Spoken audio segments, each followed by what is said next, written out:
to the Right Talk again. We are here tonight with Miss Keisha McEntire, or KRS McEntire, as you can find her. And we are talking about the right survival. And if you don't know, this is mostly dystopian, which I am pretty clueless about, but I'm excited to dive into this and learn all this good stuff. So if you've been watching for a while and you know us, you know that we're going to be researching some stuff, and we are researching things that we may or may not know. So if you have any questions, or if you know anything that we're looking for the answers for, feel free to drop that in the chat. So of course, I'm Tidra, or Words Can Sing Too. We have the lovely Sheena, and then Brittny. And then Keisha, want to go ahead and like do a good selfless promo and showcase your books? All right. Well, I'm author KRS McEntire. I write YA, fantasy, sci-fi, and dystopian with diverse characters, finding hope and love in the most unlikely of times.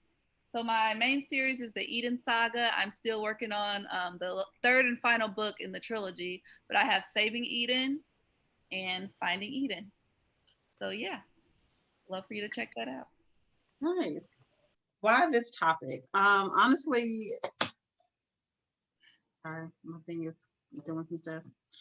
Why this topic? Well, honestly, dystopian is one of those things that's been around for like ever. We were just talking about like the Ugly series, which I didn't even realize was dystopian. I just thought it was just a great book. But it's one of those things that's around, but not many people know about it. And so, of course, we want to shed light on topics that we might not know, right? Yeah. So the first series of the first questions really is intro into dystopian, and it's how do you define this genre? According to Wikipedia, it is a community or a society that is undesirable or frightening. Interesting. Which I think most dystopian is a little bit scary, right? I would classify it as a lot. It's scary because it's a breakdown in societal norms that we're used to. And by the time that it breaks down, especially if society has progressed to, I guess you can use now as an example, if we get reduced back to farming and hunting, that's scary for a lot of people because probably a majority of us don't know how to do that. Unless you do that as a hobby, pastime, or you live off the grid. So I think we back down to the survival of the fittest. I think for me, the thing that draws me to dystopia, I feel like it's normal society, but taken to the extreme. Like, I feel like a lot of dystopian things explore an aspect of the world as it is and just like examines it and puts it under a microscope and is like, hey, this is the thing. Like you were mentioning the Ugly series. The Ugly series is about like conformity and like about plastic surgery and things that people actually do in real life, but it's just taken to this fictional extreme. Or things like I'm just trying to think, like Delirium, like it explores like love, like what would society be without love, and kind of takes that to the extreme. So it kind of like just examines something to that is real and takes it to like fictional levels. So honestly don't have a lot of experience with dystopia, except for like what I see in movies. So what I do find interesting about dystopian is that there isn't really a time period for dystopian. So you can have a dystopia that takes place in the 1940s just as easily as 2386. So it's not kind of like how steampunk and diesel punk, they're all kind of confined by the time periods that define them. There isn't any of that for dystopia. So I've always, like 1984 took place in 1984. So 2 years after I was born, all of this was supposed to have happened. Yeah. So you have, and there's this one book, what is it? 10 and in Fahrenheit 451. Yeah. I appreciated the most about these books that you're watching it and that you're, you kind of look around and you're looking at your mom knitting, or you're watching your sister playing video games. You're like, hey, like this could be y'all in a few years. Not me. I'm special. But the rest of y'all, dang. it's, it's a whole lot. But I really like the few things that I've watched, I've enjoyed. Hunger Games was a lot for me, especially like when they were jumping. And keep in mind, I watch horror, but I really wasn't expecting them to pop out of that tube and just start slaughtering kids. Nobody warned me. Nobody told me that was going to happen. Oh, Jesus. And I'm looking over here at my family like, did y'all know this was about to happen? I think it's showing like how something that extreme can be made to seem normal if that's society. And I think that's what dystopian does really well. It's like you would think this is crazy, but because society has normalized it, it's normal now. So yeah, I was like, oh my God. But yeah, I feel like that I agree with that, like about it not really having a time period. Like a lot of times people think dystopian has to be post-apocalyptic, but like there can be dystopian in fantasy. There can be dystopian that takes place in the past. There can be like futuristic stuff. So it's kind of whatever you want to do with it. And it's kind of like anything that has to do with a society gone wrong, usually with like the leadership of that society making it gone wrong, I would consider a type of dystopian. I just looked up like a few dystopian books, and I didn't realize that these are some like you probably already know or have heard of. The Man in High Castle, Do Androids Dream of Electric Sheep, which is a really good book. The Handmaid's Tale, The Giver, The Road, the Hunger Games series. What is this other one? Lord of the Flies, Ready Player One, Maze Runner. I do too. It's so great. But it's like a lot of what is this? Atlas Shrugged. Like you don't even think about how much of dystopia is really out there, and you're reading it. Because I honestly didn't know all of these books were categorized as that either. That's pretty interesting to me. Yeah, it makes you kind of look at them a little differently too. Yeah, there's a lot. I think we were looking up something the other day, and we didn't realize that there were so many types of, is it punk? Like steampunk, cyberpunk, and all that. Hope punk, I think that's what it was called. Yeah, and I heard there's like eco-punk and like a bunch of little subgenres like that. We learned punk the other day. Yeah, we were just trying to break it down and figure out what are all of these genres, and it's so amazing how many lines get blurred and crossed during that process. So and it's hard to define. Like, I honestly think that when you're defining your genre, like that's more of a marketing thing than like an actual writing thing, because most books are like a mix of a bunch of different things. Like, to be honest, like. So what do you feel is the difference between dystopian and utopian? I feel like it's really hard to have a true utopian. Like utopian would be boring to read about because it's just everything's perfect all the time.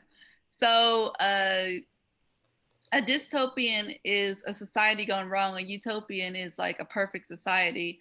But I honestly feel like what can be a utopian for one person might be a dystopian for another person living in that same world. A lot of times, like the people in the Hunger Games who lived in the capital, that would have been a utopian for them, but the people who lived in all the other districts would probably see it as more of a dystopia. So it kind of depends. So yeah. Perspective. That's a very good point, because I was trying to sit here and figure like, so who's living in a utopia? Where's that at? Like, and I was like, how could you write a book to where utopia is interesting? Because if something is going great 100% of the time, what is the conflict? Where does that come on Netflix called I think it's called either the 3% or the 2%. I forget what it's called, but it's about like this society. The whole first season, I didn't really watch the second season, but the whole first season is these people trying to get to the place that only 2% of people can get to, which is like a utopian, and the rest of the world is like dystopian, and they have to go through all these challenges and stuff. So yeah, I think most dystopians are that way because this small percentage of people can live a perfect life if these other people kind of have to suffer, which I think like once again, it kind of explores things that actually happen in the real world. So yeah. What I also find interesting about utopian and dystopian novels is that a lot of the time there's, even though it's like, let's say it's in the future, like Battle Angel Alita, people were still kind of they were still eating and they were still doing things, but a lot of it is that people were just really inconvenienced. And I find it interesting that a lot of people's like utopia is we can't watch TV anymore. Or all of a sudden you can't go to the store and get your favorite ice cream. Like these are some issues that aren't that big of a deal, but I guess after the 400th time of not being able to go get something you've always really loved, it becomes kind of a trauma for them. Like all of a sudden, like it's a real problem. You can't have Twinkies.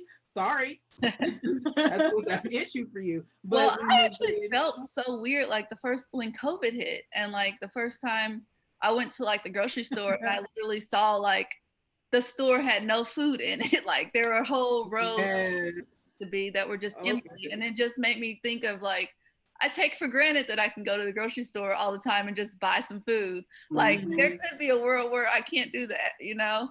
I don't know. So. We're still mad about that whole tissue situation. Very. Watching. This was not okay. Don't do that. Don't be that person. No, please don't be that person. Not cool. Yeah, I'm not gonna. That's hey, if dystopia happens, if the apocalypse happens, you don't know. It comes into everybody for themselves at that point, I guess. So. Amanda said some of her favorite dystopian books are Man in the High Castle, Brave New World, Station 11, The Stand, and Parable of the Sower. I don't know what Station 11 is. Yeah, I haven't heard of that one. I don't really know much about it. But I've heard the title. Station 11 is a 2014 novel by Emily St. John Mandel. It's Mandel's fourth novel. The novel takes place in the Great Lakes region before and after a fictional swine flu pandemic. I don't need to read any more of that. I'm so good right now. Thanks, Amanda. It was probably right before this happened. Like, we're not taking any more questions from Amanda. Here, giving people flashbacks. Another thing I think is interesting is like when you alternative history dystopias, like I was reading, there's one that's a book and one that's a movie, but I was reading, what is that thing with the zombies? Dread Nation. I started reading that a little bit, and it's like about these like zombie fighters right after the Civil War, like this group of Black zombie fighters. It's unique, I don't know, and it's definitely like kind of a dystopian. And also there's like this book and show called Noughts and Crosses. That's like an alternative history. I've heard that. Yeah, where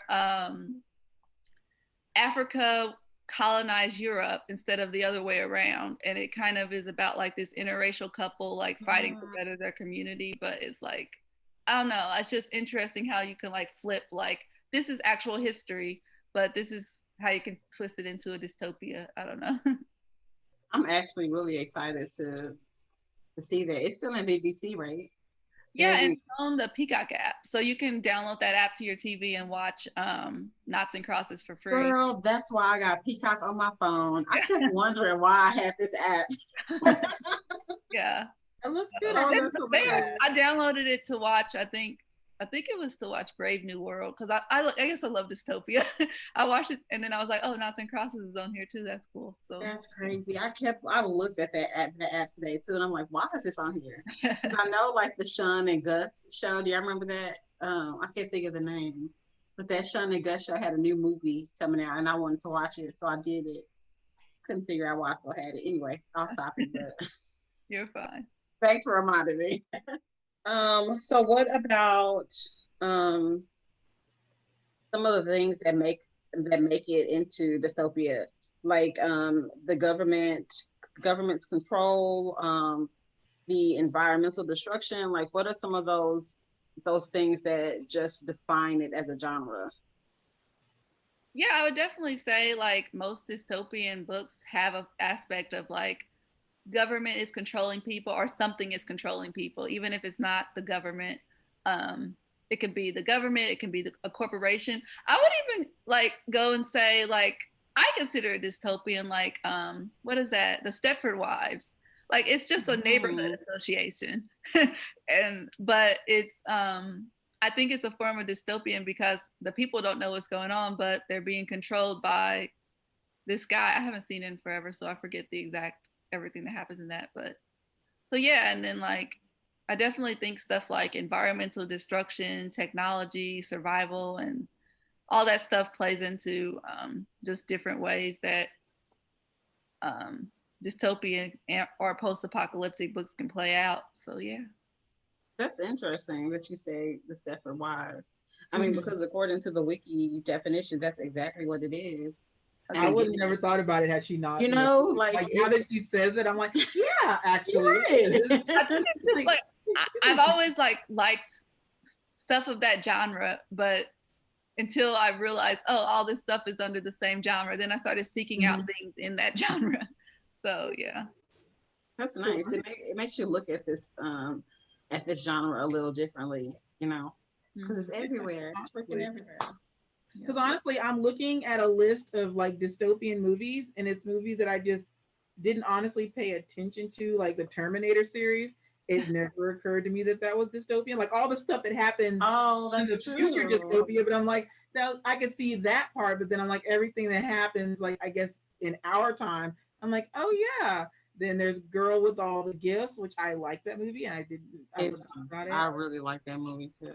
War of the Planet of the Apes, like Snowpiercer. Ollie, if you ever get the chance to see Snowpiercer, oh yeah, just be prepared for that ride. Have you seen that? I've seen the old one, but I haven't seen the new one. But I know I haven't seen the TV series yet. Okay, yeah, they recently made a TV series, but Snowpiercer was interesting. It was unique. Have you seen the one about where the amount of time in your life is like a currency or something? Or Time to Kill with Justin Timberlake. What's it called? Sorry.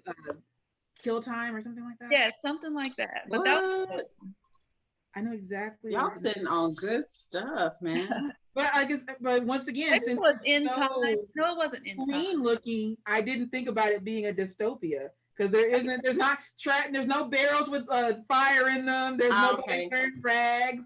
It's called In Time. They're falling over in the corner. Literally, I think people mix up dystopian and post-apocalyptic because, like, that would be, I would say, if there's like fire. Post-apocalyptic just means like an apocalyptic world, but dystopian can really be any setting. Like like I'm seeing that as I'm looking through this right now. I'm like, sweet Jesus, like all of these. And I always thought that those.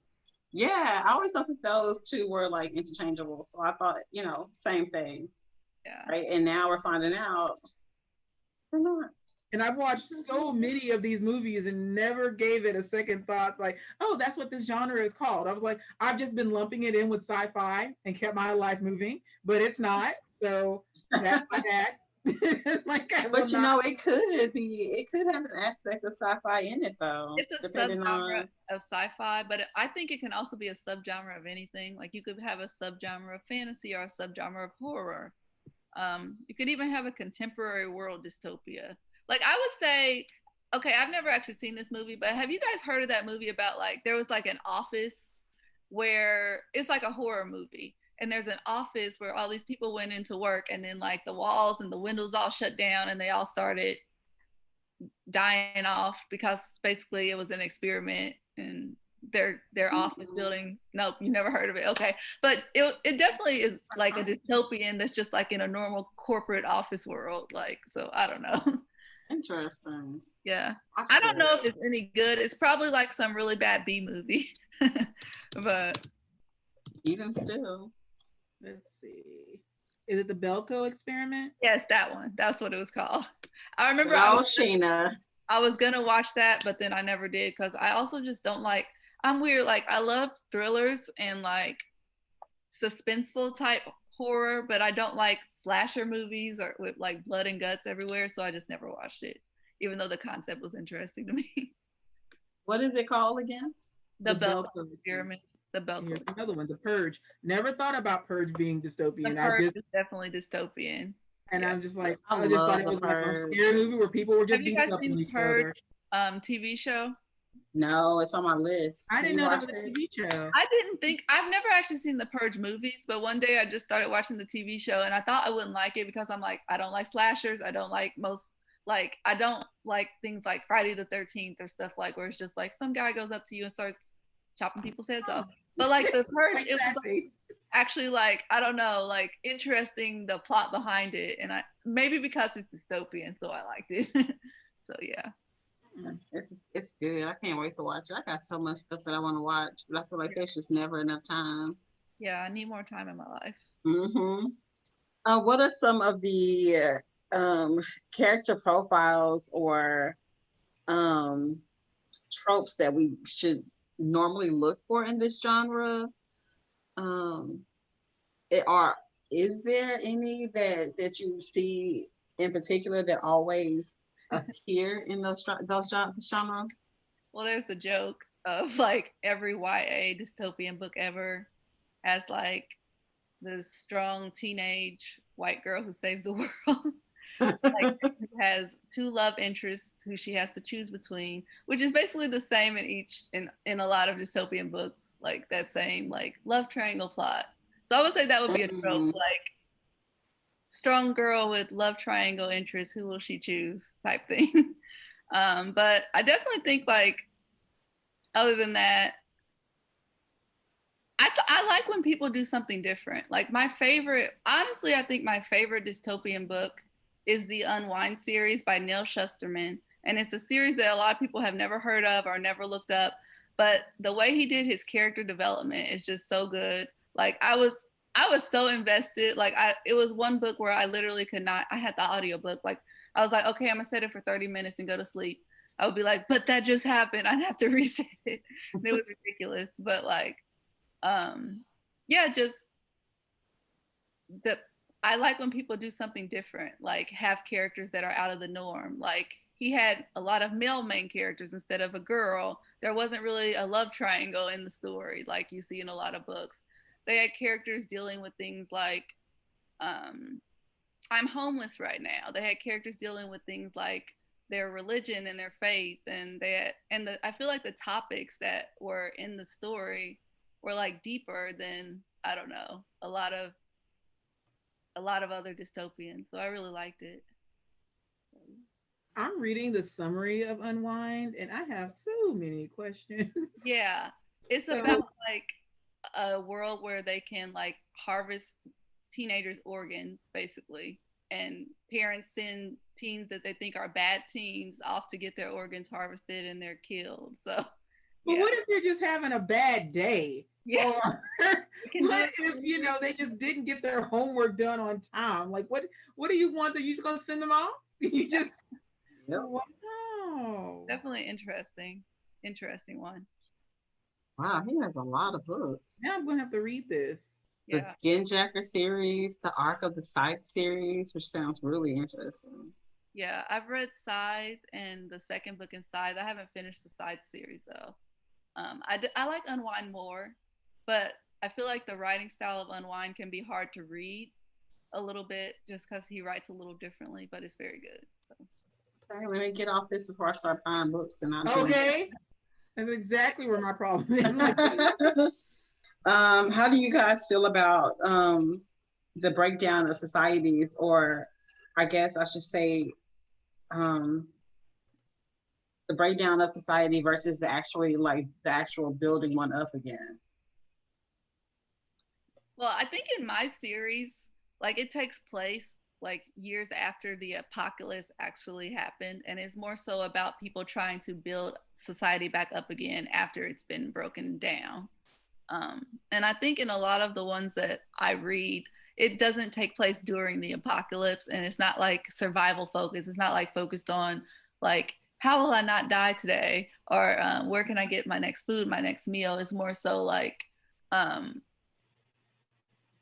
trying to deal with like the society, that the dystopian society of what the world has become.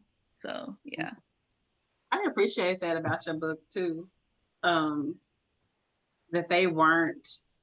it wasn't like a scavenger hunt for what we're going to eat or do or how we're going to live. It was kind of already established from the jump, even from her and her dad, you know, in their little haven. Yeah. It was already established, like, okay, this is the world we're living in, so this is what we got to do to, you know, make it better and do right. So I appreciate that, because sometimes, you know, reading, and I guess that's the difference between dystopian and apocalyptic, right? Because in the apocalyptic novels, you have people trying to survive or outrun whatever disaster is coming. Yeah. And dystopian is like it's already happened, and it's now the world is established or rebuilding. So I guess that I appreciated that. I didn't realize that going in. Let me It's gonna be a journey to survive. Yeah. Let me ask. So, if I was going to sit down and write a dystopian novel, what do you feel would be like that thing that would make it dystopian? Like, what if on the first page, like, this is a dystopian novel? I don't know if it's easy to say on the first page, but I definitely think a world with basically a society gone wrong, like examining how the world has gone bad.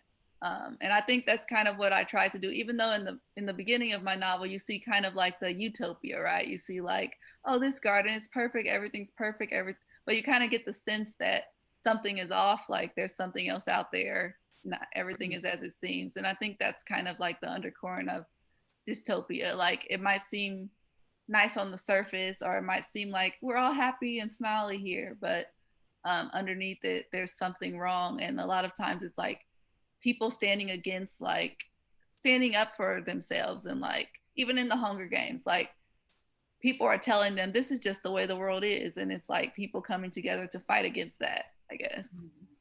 So. The Maze Runner was a really good series to me that did.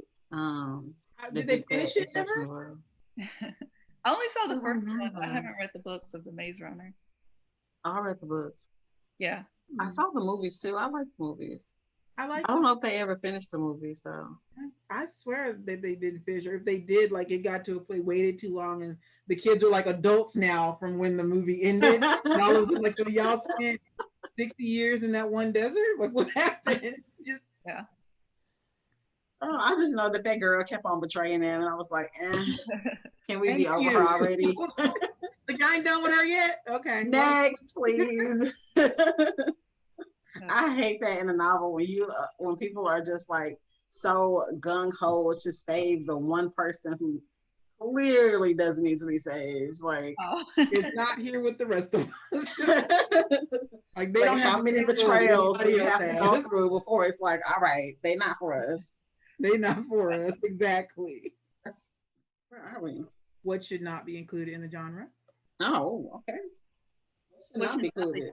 That's hard for me to say, like, because like I said earlier, I feel like it can be anything. Like, I feel like you can have a fantasy, you can have a horror, you can have a contemporary, and they could all be dystopian. So it's hard for me to say you can't include this. So I'm curious as to what you guys think. I don't, like, to be fair, I didn't know that all of these things were dystopia until like this episode. Yeah. So, like, what? I don't know. I guess if I had to pick anything at all, maybe not enough conflict, I guess. Because I mean, if I'm still able to get everything I need and I'm just grumpy that day, is it a dystopia? Yeah. Like, but I feel like that's just not a good book. Like, oh, everything's perfect, but I didn't get my favorite drink at Starbucks today because they were out of. Yeah. I don't know. There has to be like a major conflict. Like, what is the conflict? Yeah. I think my takeaway is that it can be anything, because I feel like a lot of people think it has to be post-apocalyptic, and even my books were post-apocalyptic. It took place after a biological warfare took place. But honestly, like, there are books, like I started reading this book called Red Queen. It's like this fantasy book, and it takes place like in this fantasy kingdom, but it's after like an apocalypse happened in the fantasy kingdom. So there's like people with magical powers and everything, but it's still dystopian in a way. So you can really do anything with it. So that's interesting. It's crazy how, or I guess not crazy, but it's interesting how all of these genres kind of mix in. Like Sheena said, like, we didn't realize that all of this stuff was considered dystopian. And so I'm excited to go back and see, like rewatch these with a different with a different little eye in it. Yeah, definitely. Yeah. Because I really want to know like the distinction of like if I wanted to go out and write a dystopian book, like once this is over, like how do I do that, or what advice would you give a new writer who wants to write a dystopian novel, who has already started one or whatever? What advice would you give them to be like, this is the first thing that you might want to look up or whatever? I would say like anything, read other books in the genre and see kind of what they do. I feel like a lot of times though, there's like a formula. And like I said, I like the ones that don't follow the formula a lot of the time. Like, even though some of them I do like Delirium, I feel like it followed the same formula as other books like the Ugly series, which was girl has two guys she likes and she has to choose between them, but there's also a dystopian world. But like Delirium, I just loved her writing style. Like the author just writes very poetically, so it was just fun to read the way she writes. Is that Lauren Oliver? Lauren Oliver, yes. So yeah, I would say just read other things and play around with it. Like I'm in this Facebook group called Dystopian Inc. and I'm like one of the people who help moderate it.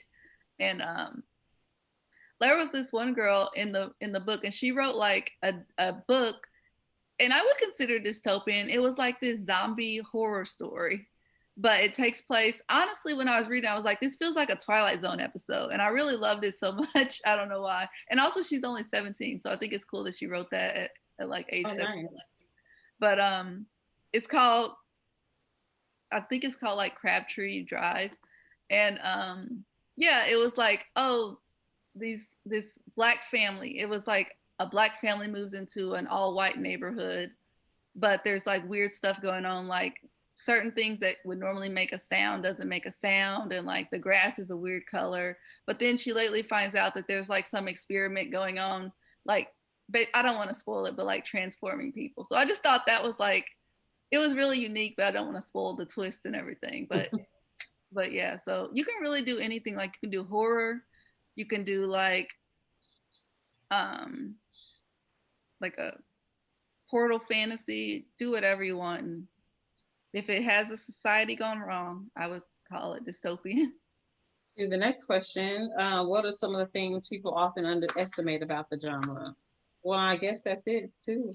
The sheer amount of it that's out there, for one thing. Because yeah, for sure. But I feel like a lot of people don't really. I feel like lately people don't really gravitate towards dystopia as much, or at least not dystopia that's advertised as dystopia. Like I feel like there was a time, like after the Hunger Games came out, where there were just so many copycats of it, and now I feel like a lot of people are like, okay, we're tired of this. Or maybe it's because just the world is kind of, as the world gets more depressing because we're in a pandemic right now and everything, people are like, okay, I want something that's more escapism than like another world with bad stuff going on. So I don't know. So you feel like a lot of people's problem with dystopia right now is that it hits too close to home for them?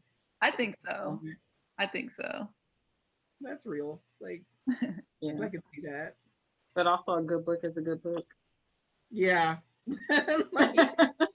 like sorry, not sorry. You should read this. Yeah. Yeah. Like fair warning, it's a little bit dark, but Octavia Butler's Parable of the Sawyer, which I still have not read, which I mean to read someday.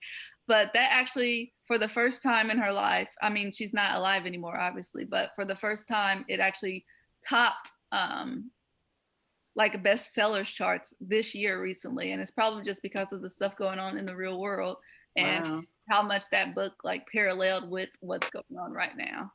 So there's a lot of people who have said the same thing about that book. Like in most forums that I'm in, someone has mentioned how they connect so much with that book right now. Like I feel like I don't know if she would be depressed that people are connecting right now with this, or super happy that her book is like topping the charts right now. I definitely want to check it out. I that's on my to be read list. But at the same time, I'm like, at the same time, I'm guilty of it too, because I'm like, am I going to be sad after I read this? Like, I don't know. You're going to be sad. Like it's gonna carry over, but Yeah. it's one of those books. It's really good. Like I don't want to tell you how it works, but there are gonna be some parts you're gonna be like, but for real, is this how we're doing this today?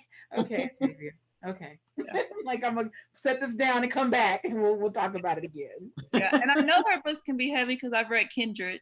So I'm like, I'll need to be in the mood to read this probably. A little bit.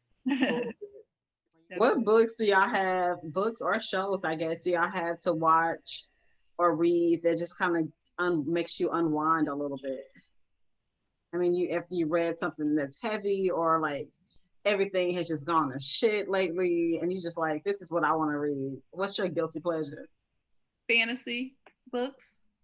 Lately I've been reading like the Gracia verse is what it's called, like Six of Crows and like there's Six of Crows and then the Shadow and Bone series. So that's the series I've been stuck on lately.